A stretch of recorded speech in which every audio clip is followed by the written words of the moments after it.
자, 이번 시간 사장 대외 업무 및 리모델링을 살펴보겠습니다. 페이지는 215페이지가 됩니다. 일단 저희가 사장의 순서를 좀 달리해서 1절하고 2절은 제가 순서를 좀 달리해서 먼저 3절에 나와 있는 리모델링을 먼저 정리하고 1절, 2절을 보는 순서로 좀 바꾸겠습니다. 그래서 페이지는 일단 224페이지 가면 3절에 리모델링이 나옵니다. 그래서 일단은 리모델링의 출발인 가장 시작에 용어에 관한 정의부터 저희가 출발을 하게 됩니다.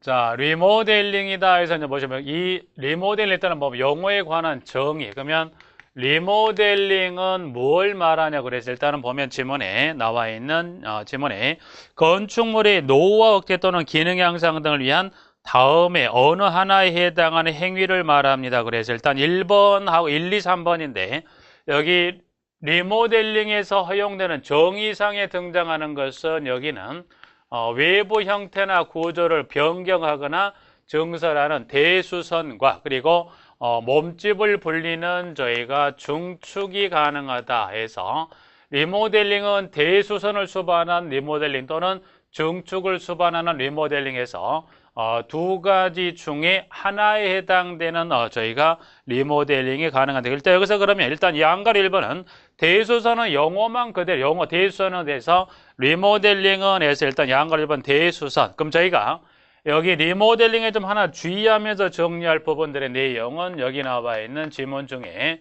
중축과 관련한 부분의 내용을 정리한다. 그래서 두 번째 그러면 여기 나와 있는 중축입니다. 중축. 자, 중축에 관련된 양가로 2번에는 저희가 중축에 관한 시기와 범위에 관해서 이 양가로 2번에 두 가지를 정리할 것. 일단은 저희가 시기, 사용검사 1, 두 번째 또는 건축법에 따른 사용 승인일로부터 15년이 경과가 되어 중축을 수반한 리모델링이 가능한데 두 번째 줄에 15년 이상 20년 미만의 연수 중 시도의 조례로 정하는 것은 그 연수로 한다 그래서 주택법령에서는 15년이 그 시점으로 15년이 지나야 중축을 수반한 리모델링을 할 수 있는 양갈에 나와 있는 15년 이상 20년 미만의 연수 중 시도의 조례로 정한 경우는 그 조례로 정한 연수가 에서 예를 들어서 서울특별시 조례를 예를 들어서 16년이라고 어떤 시도 조례로 정한 경우가 있다면 서울시 소재 공동주택에 대해서는 16년이 지나야 중축을 수반한 리모델링 할 수 있다 그래서 지금 그 시기를 한번 정리했고요. 자, 그러면 네 번째 줄에 15년이 경과된 공동택을 각 세대 주거 전용 면적이 10분의 3 이내입니다. 10분의 3 이내에서 중축을 수반 행위 가능한데 10분의 3 이내 다음에 양가로 세대의 주거 전용 면적이 85제곱미터 미만인 경우에는 10분의 4 이내다 그래서 일단 중축의 시기도 있습니다만 일단 먼저 중축의 시기는 15년 시도의 조례를 정했다면 조례로 정한 그 기간하고 중축의 범위. 자, 중축 범위는 지금 보면 10분의 3 각 세대 주거 전용 면적이 10분의 3 이내에서 할 수 있고요. 예외적으로 저희가 10분의 4 이내에서 할 수 있다. 그러면 각 세대 주거 전용 10분의 4 이내에서 할 수 있다는 것은 꼭은 아니고요. 플러스에서 10분의 4 이내 범위에서 중축할 수 있다는 그 세대 주거 전용 면적이 85제곱미터 미만이면 그래서 이와 같이 85제곱미터 미만이라는 단서를 그때는 얼마까지 가능하다? 각 세대 주거 전용 그 세대 주거 전용 면적이 얼마? 10분의 4 이내까지 중축을 수반하는 리모델링이 가능합니다. 해서 지문 양가로 2번 나와 있고요.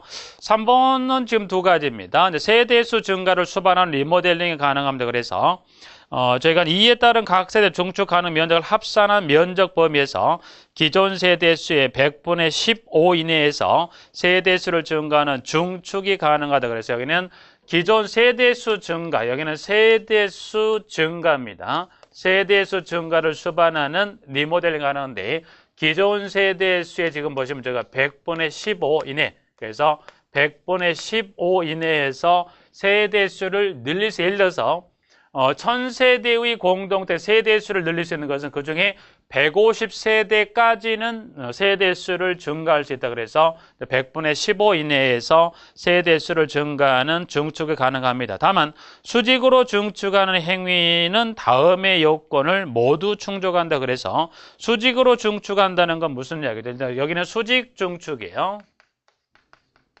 수직 증축이 가능하다는 것은 수직 증축은 건물이 있으면 이렇게 수직이란 건 이 수평이 아니라 수직이란 건 건물 위쪽에 이렇게 건물 위쪽에 이렇게 수직으로 저희가 증축이 가능합니다. 그래서 수직 증축이 증축은 이렇게 수평 증축을 통해도 가능해요. 예를 들어 증축은 이렇게 수평 증축을 충도 가능합니다만 수직 증축이 가능합니다. 네, 그러면 이와 같이 수직 증축이 가능하려면 해서 수직 증축이 가능하려면 조건은 두 가지 조건 모두가 충족돼야 됩니다. 그래서 양가로 3번에 가면 지문에 그 지문 두 번째 줄입니다. 수직으로 증축하는 행위는 즉 수직 증축 리모델링은 다음의 요건 모두를 충족한다고 해서 여기는 수직 증축은 두 가지 중 일부가 아니라 두 가지 조건 모두를 충족하는 경우라면 그렇다 그래서 동그라미 1번에 최대 3계층 이하다. 그래서 층수는 보면 여기는 층수는 저희가 3계층 이하입니다. 그래서 3계층 이하. 다만 수직으로 증축하는 행위의 대상이 되는 기존 건축물의 기존 층수가 14층이다. 그래서 층수는 3계층 이하입니다만 이하인데 이 건물 이 높이가 이 건물 올리는 이 건물의 층수가 14층 이하면 그때는 몇 개층만 가는 거다. 그래서 층수가 저희가 14층 이하인 경우라면 그때는 건물 올리는 층수가 그때는 2개층만 올라갑니다. 그래서 층수는 3개층 이하인데 그때 이 건물의 층수가 14층 이하다면 그때 올리는 층수는 몇 개층만? 2개층만 가능합니다. 라고 해서 지문 1번 나와 있고요. 그럼 층수에 관한 요 규정도 있습니다만 플러스 두 가지 모두라고 그래서 두 번째 지문 2번에 그러면 수직 증축형 리모델링 대상 건축물 건축 당시 구조도 그래서 여기는 두 번째 여기는 이 리모델 이 건축물의 건축 당시입니다. 그래서 건축 당시에 뭘 갖고 있어요? 여기 구조도를 보유하고 있어야 됩니다. 그래서 건축 당시 구조도를 보유합니다. 그래서 구조도를 보유하고 있으면 가능합니다. 그래서 구조도 보유해서 이렇게 하나 정리하시면 되겠습니다. 일단 그래서 증축에 보면 시기와 범위, 세대수준과 관련, 수직준과 요 관련 부분 여기서부터 일단 저희가 출발하는 게 가장 첫 번째 지문입니다. 자, 그러면 자, 02번에 그 리모델링의 기준과 절차다 그래서 그러면 이와 같이 증축과 대수인데 그럼 대상은 그러면 어디를 대상으로 리모델링 할까 그래서 이제 박스에 들어가 보면 9번에 공동주택에 대해서 또는 입주자 공유가 아닌 봉시설 등인데 대상의 첫 번째 나온 게 뭐가 나왔냐면 공동주택이다라는 부분인데 일단 여기서는 공동주택 하게 되면 여기는 세대 여기서 말하는 표현은 법에서는 표현을 지금 공동주택이라고 표현해 놨습니다. 근데 여기서 말하는 공동주택이라는 표현은 여기는 보면 여기는 저희가 전유 부분입니다. 전유 부분. 그래서 전유 부분으로 이해를 해 놓으시면 돼요. 그래서 여기는 표현을 공동주택만 해놨지만 여기서 말하는 공동주택이라는 것은 세대 무슨 부분? 저희가 전유 부분을 말합니다. 그래서 공동주택은 전유 부분이다. 그래서 공동주택에 대한 지문에 가보면 박스에 자 공동주택을 동 또는 주택단지 단위로 전체 소유자의 동의를 얻은 경우로서 다음의 사항을 충족하는 데다 그래서 일단 1, 2, 3번에 따른 세 가지 조건을 갖추세요. 그래서 공동주택은 동그라미 1번, 동그라미 1, 2, 3에 따라서 여기는 1번과 2번과 3번에 따른 세 가지 조건을 충족을 합니다. 그래서 동그라미 1번. 자, 그러면 여기는 자, 리모델링을 통해서 복리시설을 분양하기 위함은 안 됩니다. 그래서 자, 리모델링을 공동택의 전유 부분이 리모델링을 통해서 1번에 복리시설을 분양하기 위한 것이 아닐까. 다만 1층을 필로티 구조로 전용하여 세대 일부 또는 전부를 부대시설 및 복리시설 등으로 이용하는 경우에는 그러하지 않다는 이야기에서 여기는 그럼 1번 공동주택 1번을 한번 보시는데 이 부분은 이야기입니다. 지문에 가보면 자 1층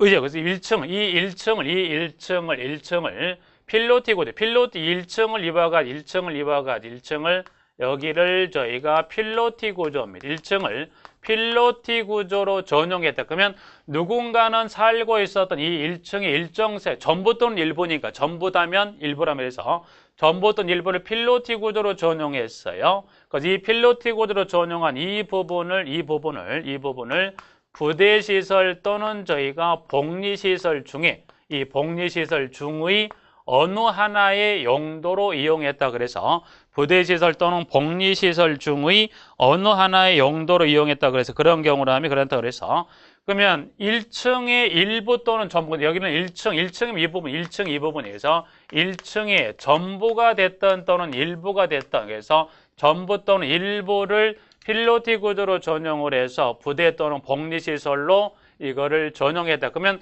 누군가는 1층에 살았던 요 공간, 예를 들어서 전부라면 1층 세대의 전부 또는 1층의 일부를 필로티 구조로 전용을 했다는 거예요. 전용했다면 해서 그러면 누군가는 방을 뺀 세대를 어디로, 그 세대를 어디로, 건물의 최상층 상부로 뭘 하라고 그랬냐면 수직 중축을 통해서 뭐 전부라면 전부를, 아니면 일부라면 일부를 최상층 세대로 이사를 하게 됩니다. 그러면 수직 중축을 통해서 세대수는 변동 없어요.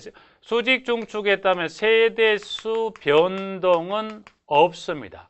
변동 없다는 거, 예를 들어서 여기서 방을 뺀 그 세대만큼 올리다 보니까 세대수는 여기 200세대 하더라도 세대수는 늘어나지를 않습니다. 1번. 2번. 자, 1층을 필로티 구조로 전용하는 경우 수직 중축 허용 범위를 초과하는 중축이 아닐까 돼서 2번은 무슨 2번은 이 건물을, 이것도 원래 충수는 이 3개층 이하로 올려야 돼. 근데 이 건물의 충수가 14층에 하면 이 올리는 충수는 몇 개층만 가능하죠? 여기 올리는 충수는 2개층만 가능합니다. 동그라미 2번. 3번은 내력벽 철거의 세대를 합친 행위. 내력벽은 어떤 경우도 절대 손댈 수 없다. 그래서 내력벽은 건물의 하중을 여기 집 안으로 전달해 준 역할인데, 내력벽을 손을 대면 결국 건물이 어떤 균열 등을 통해서 건물의 위험을 초래할 수 있다 보니까 내력벽은 절대 손을 댈 수 없다. 그래서 1, 2, 3번 1과 2와 3에 따른 조건을 충족하시고요. 해서 3가지. 자, 그다음 두 번째 대상은 입주자 공유가 아닌 복리시설 등 해서 대상은 지금 보면 저희가 입주자 공유가 아닌, 그래서 입주자 공유가 아닌 복리시설 등이라고 되어 있습니다. 그래서 입주자 공유가 아닌 복리시설, 저희가 이 하나의 공동주택단지 내에는 거주 공간인 주택도 들어가고요. 주택에 딸린 시설 설비다 그래서 부대시설도, 그리고 주택에 거주하는 분들의 생활에 편리한 시설이다 그래서 저희가 복리시설도 들어가는데요.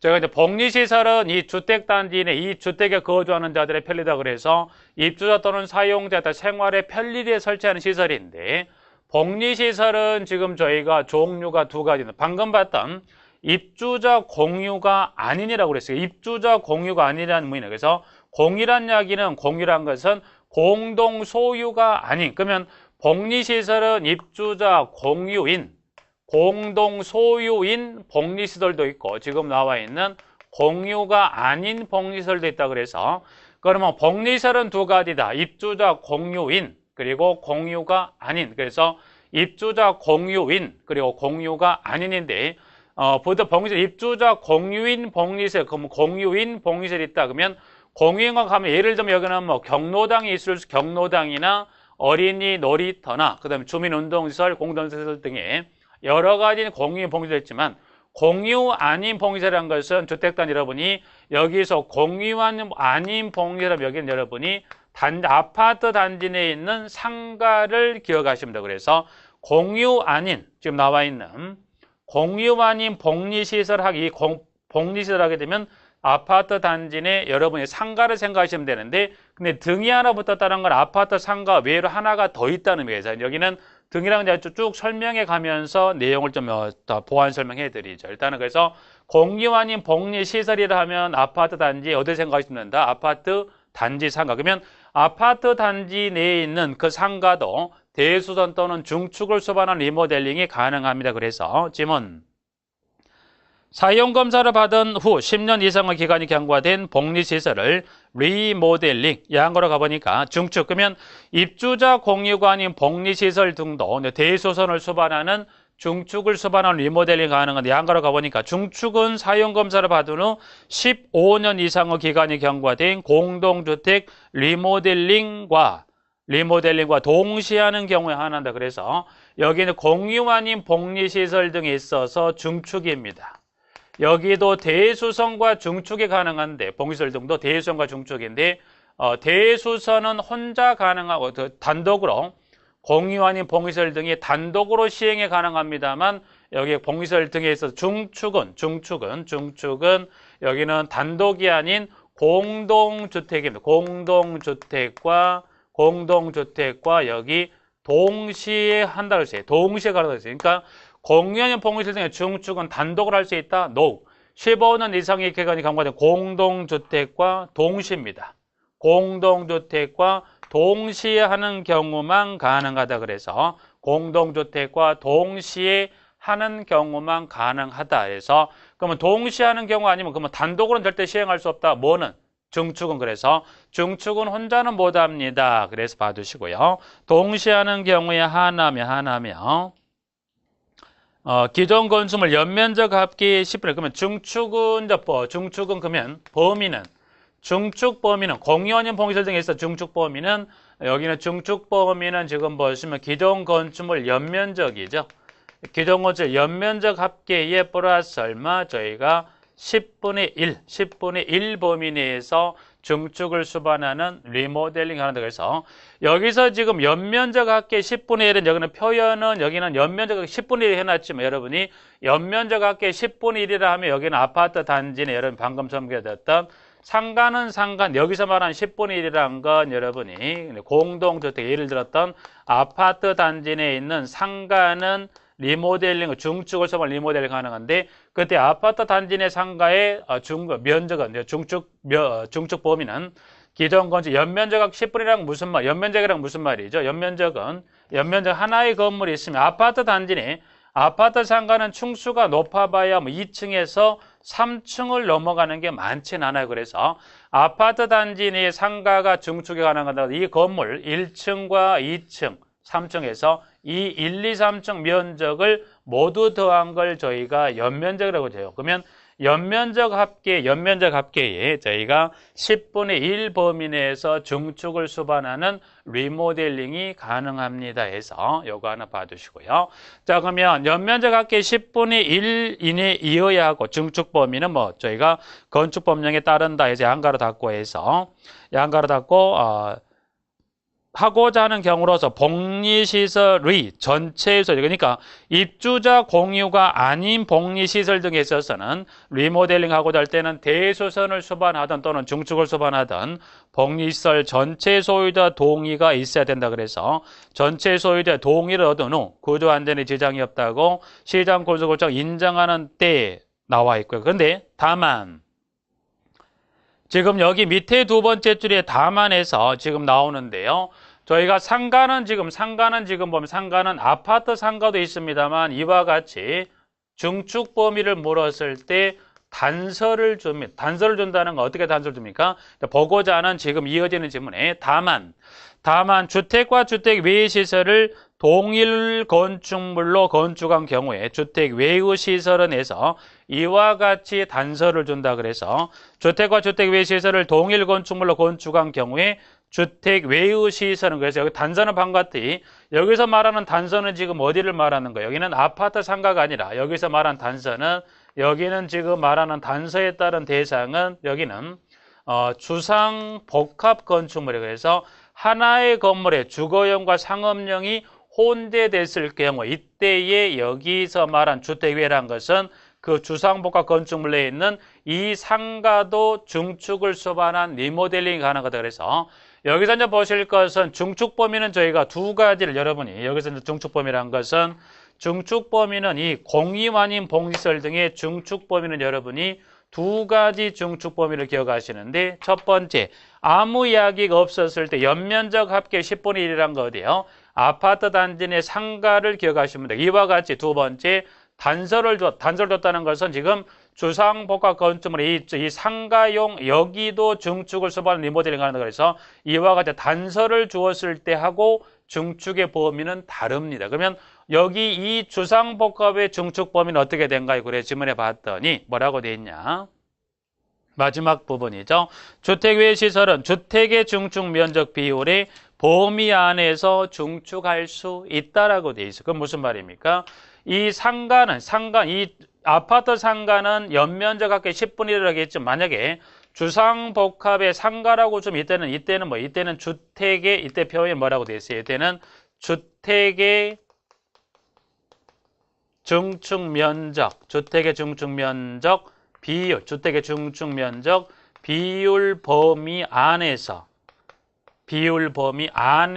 가능합니다. 주택의 중축 면적 비율 범위 안에서 가능하다. 그래서 여기는 무슨 말 이 말이에요. 그러면 이 주상복합의 상가는 연면적의 10분의 1 안 됩니다. 연면적에는 뭐 예를 들어서 이 주상복합 건축물의 층수가 예를 들어서 30층. 요즘은 뭐 주상복합 지으려면 건물의 층수가 30층이라고 잠깐 예를 들면 그러면 30층짜리 주상복합 건축물의 1층부터 해서 30층까지 바닥 면적을 다 더한 면적이 10분의 1이라는 것은 실질적으로 그 연면적하게 10분의 1을 하게 되면 어떻게 돼요? 상가 내 전체 면적보다 훨씬 몇십 배가 커버릴 수 있다 보니까 주상복합의 상가라고 했을 때는 절대로 연면적이 10분의 1이라는 지문이 나오면 안 되고 주택의 중축 면적 비율 범위 안이라는 것은 좀 전에 저희가 이 공동주택 주거용인 경우는 얼마까지 가능하다? 각 세대 주거전 면적의 10분의 3 또는 이 주거전 면적이 10분의 85제곱미터 미만이면 10분의 4까지 가능하다. 그러면 결국 이건 무슨 말이냐? 이 상가 내 면적이 이 주상복합의 상가 내 면적의 10분의 3 이내 범위에 중축 가능한데 상가 내 면적이 85제곱미터 미만인 경우라면 85제곱미터 미만인 경우라면 그때는 얼마예요? 10분의 4 이내 범위에서 상가 내 면적을 중축할 수 있다. 그래서 일단은 공의원인 봉지설득의 중축에 관련 범위를 물었을 때는 아무 이야기를 주지 않았을 때는 연면적 합계 10분의 1이지만 이와 같이 주상복합의 상가 이 주택 외 시설 즉 상가라고 단서를 두면 그때는 연면이 10분의 1이 아닌 주택의 중축 면적 비율 범위 안에서 중축을 수반한 리모델링이 가능하다는 지문까지 하나를 정리해 두십니다. 부분. 그래서 일단은 2번 하나 나와 있고 밑에 양가로 2번 잠깐 보죠. 양가로 2번. 자, 양가로 2번은 중축형 리모델링이 안전진단입니다 라고 나와 있어요. 일단은 한번 보죠.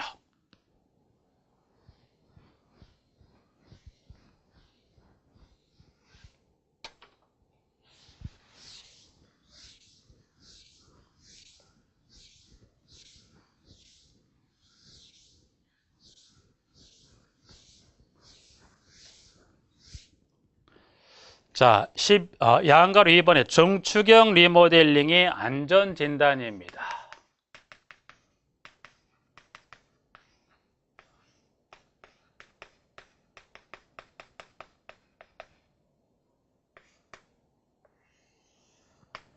중축이라는 건 몸집을 불리는 리모델링 하고자 할 때는 뭐 하세요? 사전에 건물의 상태를 확인하세요라고 그래서 안전 진단을 합니다. 관련 질문에 일단은 동그라미 1번을 보죠.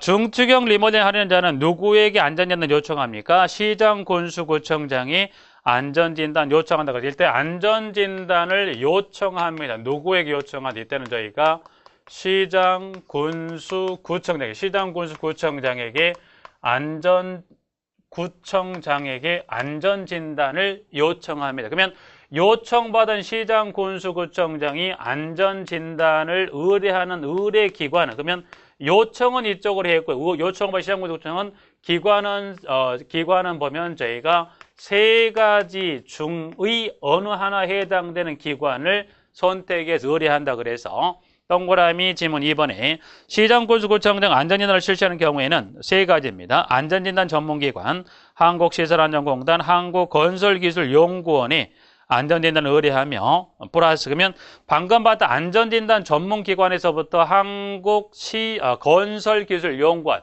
이 세 가지 중 어느 하나에 해당된 기관에 의뢰하면 의뢰받은 의뢰기관 혼자는 게 이 의뢰기관 중에 세 가지 중에 하나의 기관과 플러스 이 기관이 단독으로 하는 게 아니라 뭐예요? 지금 이어지는 질문에 가보면 자 의뢰받은 기관은 리모델링 하는 자가 추천한 누구랑 하라고 그랬어요? 건축구조기술사. 혼자 하는 게 아닙니다. 그래서 건축구조기술사. 그래서 그 리모델링 하는 자가 추천한 건축구조기술사와 함께 안전진단을 하게 됩니다. 동그라미 2번. 자, 그러면 3번에 가보죠. 그러면 진단의 결과가 나와야 됩니다. 그래서 안전진단으로 동그라미 3번에 건축물 구조 안전에 위험이 있다고 평가돼서 법령에 따른 주택 재건축 사업 시행이 필요합니다. 그러면 주택 재건축 사업 시행이 필요하다고 결정한 경우에는 중추경 리모델링을 해서는 안 됩니다. 그러면 의뢰했던 요기를 같이 해서 그러면 결과가 나오겠죠. 결과가 주택 재건축 사업. 그러면 주택 재건축 사업이 저희가 필요합니다. 그러면 주택 재건축 사업이 필요하다면 주택 재건축 사업이 필요하다면 어떻게 돼요? 재건축 사업이 필요하다면 결국 건물의 상태가 그렇게 양호하진 않더라. 그래서 이런 경우라면 뭐 하더라? 이 중추경 리모델링을 오케이 하면 안 된다겠죠. 그래서 중추경 리모델링을 해서는 안 됩니다. 해서 동그라미 3번 나와 있고요. 동그라미 4번. 시장군수구청장은 수직 중추경 리모델링 허가했다. 그죠? 중축은 이제 보시면 좀 전에 영어 왔지만 수직 중축을 수반 그 건물 최상층에다 이렇게 건물의 수직 중축하는 이 리모델링 가능합니까? Yes. 그래서 시장군수구청장은 수직 중축 리모델을 허가한 후에 해당 건축물의 구조 안전성에 대한 상세한 확인을 위하여 안전진단을 실시하며 이 경우 안전진단을 의뢰받는 기관은 이에 따른 건축구조기술사와 함께 안전진단을 실시하며 리모델링 하려는 자는 안전진단 후 구조 설계의 변경 등이 필요한 경우는 건축구조기술사로 하여금 이를 보완하도록 할 수 있다 해서 하나 봐주시고요. 그 다음에 5번 읽어보시고 넘겨가 봅니다. 넘겨가면 박스에 있는 질문 하나만 잠깐 정리해보자. 하나만. 자, 박스에 가보면 안전진단 전문기관으로부터 안전진단 결과보고서를 제출받은 시장군수구청장은 필요하다고 인정하는 경우에는 그 안전진단 결과보고서의 적정성 등에 대해서 검토를 의뢰할 수 있다. 그래서 그 안전진단 결과보고서 적정성에 대한 검토 의뢰는 지문 중간에 나와 있는 한국건설기술연구원 또는 한국시설안전공단의 그 진단 결과 보고서의 적정성을 의뢰하고, 물론 그 내있으면 결과가 나오겠죠. 안전진단 기관에. 그러면 그 진단 결과가 제대로인지를 확인하기 위해서 두 가지 중 한국건설기술연구원 또는 한국건설기술연구원, 한국시설안전공단에 의뢰할 수 있다 해서 그 질문 하나 체크 받으시고요. 그 다음 7번 비용은 시장군수구청은 안전진단을 실시하는 비용의 전부 또는 일부를 리모델링 하려는 자에게 부담하게 할 수 있다. Yes 부분 나와 있고요. 그 다음에 동의기준 하나 볼까요? 동의기준. 동의기준은 일단은 저희가 대상은 방금 지어졌습니다만 저희가 공동주택에 대해 리모델링 할 수 있고 그 다음에 입주자 공유가 아닌 봉쇄를 리모델링 할 수 있다 해서 양가로 3번에 나와 있는 지문 중에서 일단은 이걸 한번 정리를 하고 가고 일단 지문은 여기 이제 양가로 4번에서 일단 저희가 두 가지를 한번 정리해 보고자 합니다. 양가로 3번에 동의 기준 등해인자 보시면 첫 번째 리모델링 시공자 그래서 여기는 보면 첫 번째 공동주택 리모델링 저희가 시공자 저희가 선정에 관한 부분부터 한번 정리해 보죠. 그러면 공동주택 리모델링 시공자를 저희가 선정합니다. 그러면 시공자 선정은 어떻게 합니까? 그래서 일단 지문 양가로 3번에 동그라미 1번 보시고 2번 보죠.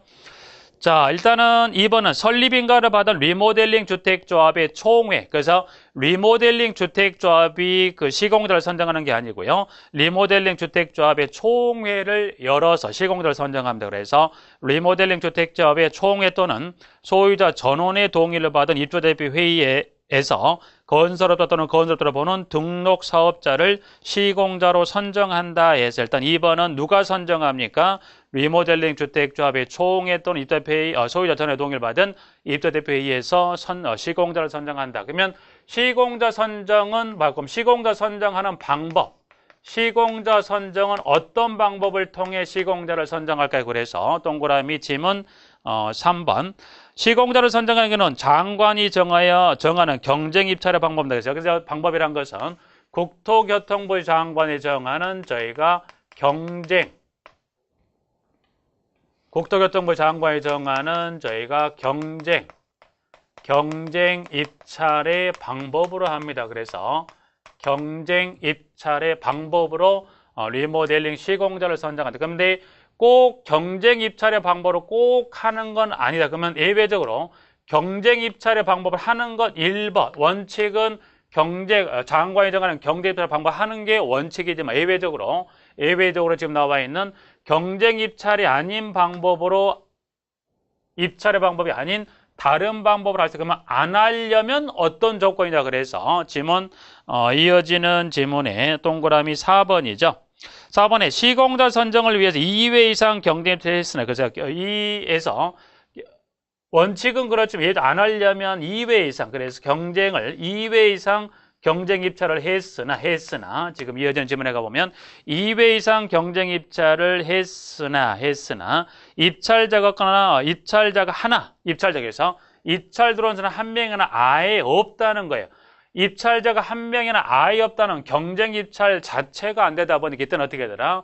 2회 이상 경쟁 입찰에서 입찰자가 하나거나 아예 없다라면 그때는 경쟁 입찰의 방법을 하지 않아도 된다. 그래서 원칙은 방법은 장관이 정하는 경쟁 입찰인데 안 하려면 2회전 경쟁 입찰 했거나 했는데 입찰자 하나 아예 없다면 그때는 한다 안 한다? 안 합니다라고 해서 지문 하나를 봐두시죠. 일단은 시공자 선정 한번 정리했고요. 동의 기준은 동의 기준 그러면 동의 기준을 일단은 이렇게 한번 동의는 크게 나누어서 일단은 동의 기준은 이렇게 두 가지로 이제 표현만 좀 다릅니다. 전원 또는 전체란 표현을 뒀는데 시공자가 이제 보시면 입주자 대표회의 입주자 저희가 대표회의가 리모델링 시공자였을 때 하고 그 다음에 복리시설 입주자 공유한 복리시설 가능한데 그러면 복리시설의 소유자다 그래서 공동주택 입주대표회가 시공자였을 경우하고 그 다음에 입주자 공유한 복리시설 소유자가 리모델링 할 때는 보면 100%의 동의가 있어야 된다. 그럼 무슨 말이에요? 예를 들어서 입주자가 공동주택에 시공돼야 된다고 했을 때 예를 들어서 그 공동 세대수가 200세대인 공동주택에 대해서 입주자 대표회의가 리모델링 시공되려면 그때는 200세대 전체 소유자가 다 손을 들어줘야 돼요. 그 다음에 여기서 소유자란 것은 입주자 공유가 아닌 복리시설도 예를 들어서 아파트 상가든 또는 주상복합의 상가든 아파트든 주상복합에는 그 상가 소유자 얼마 전원이다 손을 든 예를 들어서 아파트든 주상복합이든 상가 소유자 예를 들어서 20명이다 어떻게 돼요? 20명 전부가 손을 들어야 가능하다. 그래서 입주대표회의든 여기 입주 공유 복리시설 등 간에 동의 요건 얼마요? 100%입니다. 그 표현을 이렇게 해놨어요. 그래서 동그라미 5번에 디귿. 입주자 대표회의는 주택단지 소유자 전원의 동의가 리을. 입주자 공유가 아닌 복리시설 등이면 복리시설 전체 소유자의 동의가 그래서 디귿 리을 나와 있고요. 그 다음에 동의 기준은 입주대표회의 소유자도 나와 있습니다만 저희가 리모델링 주택조합이에요. 그러면 공동주택에 대한 시공자는 입주대표가 될 수도 있고 조합이 있습니다만 조합은 100%가 여기는 저희가 법으로 정한 몇 분의 몇만 갖추면 돼. 몇 분의 몇이랑 여기는 다수결입니다. 다수결이 그러면 다수결이라는 이야기는 결국 무슨 말이에요? 저희가 반대하는 사람이 있어도 뭐 할 수 있다는 거예요. 조합은 리모델링 간다. 그래서 리모델링 주택조합만 결국 다수결이라는 것은 이와 같이 일정에 반대하는 사람이 있어도 조합은 리모델링 가능하다. 그래서 기존은 이제 밑에 가보면 저희가 1번 기억에 리모델링 설립 시와 시행 시로 보죠. 그러면 리모델링 주택조합이면 해서 조합은 일단 여기는 먼저 절차가 2번이요. 입주대표는 평상시 구성이 되어 있다면 따로 구성할 필요는 없지만 조합은 일단은 먼저 리모델링 주택조합을 만듭니다. 그래서 인가에 필요한 요건과 그 다음에 시행에 필요한 요건을 정리하는데 조합은 주택단지 전체를 대상으로 리모델링 할 수도 있고 아니면 돈이 들어갑니다 보니까 전체가 아닌 동별로 리모델링 시행할 수 있다. 그래서 조합은 동의요건을 주택단지 전체를 대상이냐 또는 인가냐 따지기 2가지로 나누어서 정리하는데 일단은 여기 있는 보시면 질문은 자 그러면 일단은 전체를 대상으로 리모델링 설립할 때 인가에 필요한 요건과 시행에 필요한 요건 그 다음에 동별이 했을 때 인가 시행인데 자 그러면 여기는 이렇게 정리하시면 됩니다. 부분들 자 리모델링 주택조합이 전체를 대상으로 리모델링 조합을 설립할 때 인가에 필요한 요건 일단 결론적으로 가면 그 동이 3분의 2와 전체로 봤을 때 얼마예요? 3분의 2 이상의 동의만 갖추면 동별로 하고자 해서 그 특정 동이 얼마만 3분의 1 들어서 여기는 3개의 동이 있어. 3개의 동이 있다면 이 3개의 동 1, 2, 3동에 따라서 그 전체를 대상으로 하면 그때는 어떻게 해야 돼요? 이때는 각 동별 기본 얼마? 3분의 2만. 3분의 2만 갖추면 3분의 2만 갖추면 어떻게 돼요? 동별 3분의 2는 전체로 볼 3분이다 보니까 전체를 대상으로 조합 설립하려면 전체 3분의 2만 되면 동별 3분의 2만 되면 동별 3분의 2가 되면 전체로 봤을 때 얼마가 돼요? 3분의 2만 되다 3분의 2가 되다 보니까 전체는 동별이든 전체도 얼마? 3분의 2고요. 특정도 예를 들어 여기 3동 여기 1, 2동은 안 하겠다. 우리 몇 동만? 3동만 했을 때 3동도 얼마예요? 3분의 2만 있으면 일단 조합 설립은 가능합니다. 그러나 시행에 필요한 요건은 조금 규정이 강화되어 있어서 결론적으로 보면 여기 시행에 필요한 요건은 전체 3분의 2 얼마예요? 5분의 4다 이야기인데 이때는 자 여기 리모델링 시행에 필요한 거 전체로 봤을 때 얼마예요? 기본 3분의 2고요. 전체로 봤을 때 3분의 2입니다만 예를 들어서 1동이 전부 손들었어요. 2동은 뭐 5분의 4만. 그러면 반대한 2동의 일정 수와 3동의 반대 이와 같이 반대하는 사람이 있어도 할 수 있어요? 네. 전체로 봤을 때 얼마? 동별로 기본 3분의 2가 되고 전체로 봤을 때 이와 같이 반대하는 사람이 있어도 찬성하는 사람이 전체 얼마? 5분의 4가 되면 이제 리모델링 공사를 진행할 수 있다는 겁니다. 자 그러면 동별이란 건 예를 들어 3동만 한다고 했을 때 인가는 3분의 2지만 여기는 5분의 4, 3분의 2에 조금 더 해서 5분의 4가 된다. 그럼 예를 들어서 여기서 더 손을 들어서 이렇게 5분의 4가 찬성해버리면 어떻게 돼요? 그때는 이와 같이 반대하는 사람이 있어도 가능합니까? Yes. 그 관련 지문이. 그래서 1번이 지금 지문 5번의 기억번이 설립에 관련된 A, B가 전체냐 동별이냐. 그 다음 니은에 이제 A와 B가 그 리모델링 시행에 관련된 부분이다. 그래서 각각 기준을 설명하고 있는 부분입니다. 그래서 동의 기준, 기억, 니은 정리했고요. 자 6번 리모델링에 동의한 입주자는 리모델링 주택조합 또는 입주대표회의가 시장 군수구청장에게 허가 신청서를 제출하기 전이면 그래서 한번 찬성을 했으면 절대 안 되나요? 가능합니다. 언제까지라면 허가 신청서를 제출하기 전까지 서면으로 나는 손을 들었지만 내리려 해서 동의를 철회할 수도 있다는 겁니다. 지문 6번 나와 있고요. 제출되는 서는 그냥 보면 7번의 기억은 조합이 니은 입대표회의인데 그 중에 이제 공이 보면 뭐 A, B는 뭐 공이다. 리모델링 주택조합 입대표회의든 뭐 들어가 있는 서류고요. 그래서 조합에 이제 관련된 서류는 그중 A, B 이제 공통으로 뺀다면 C에 주택조합 설립인가서 4번은 당연히 조합이고요. 그 다음에 D 매도 청구권 행사를 입증할 수 있는 서류라는 것은 조합은 이때 밑에 나와 잠깐 보겠습니다만 조합은 찬성하는 그 일정의 법령에 따른 요건만 갖추면 반대하는 사람이 있어도 할 수 있는데 반대하는 사람이 있어도 그 조합이 할 수 있는 근거는 뭐예요? 지금 디귿봇에 지문 디귿에 나와 있는 매도 청구권을 조합에 줬기 때문에 가능합니다. 그래서 A, B, C, D는 조합이 니은의 입찰 페이 같은 경우는 A, B 공통을 빼면 C번에 주택 소유자 전원의 동의를 증명하는 서류는 당연히 조합이 아닌 입주자 대표 회의가 챙겨야 할 서류 중에 하나가 되겠죠. 그래서 그 기억 니은 그 서류 한번 봐두시고 그 다음 8번, 9번 설립인가를 받은 조합은 설립인가를 받은 2년 이내에 신청합니다. 그리고 사업계획 승인을 신청하는데 양가로 세대수가 30세대 이상 세대수가 증가하지 아니하는 경우라면 그때는 허가합니다. 그래서 리모델링은 그 세대수 증가를 수반하는 부분이 가능하다고 그랬는데 30세대 미만이면 허가를 30세 대상이면 사업계 승인을 받게 되어 있고요. 10번 인가를 받아 설립된 조합은 그 리모델링 결의에 찬성하지 않는 자 주택 및 토지에도 뭐 할 수 있다? 매도 청구할 수 있다. 방금 제출되는 서류도 한번 나왔습니다. 이 매도 청구란 지문이죠.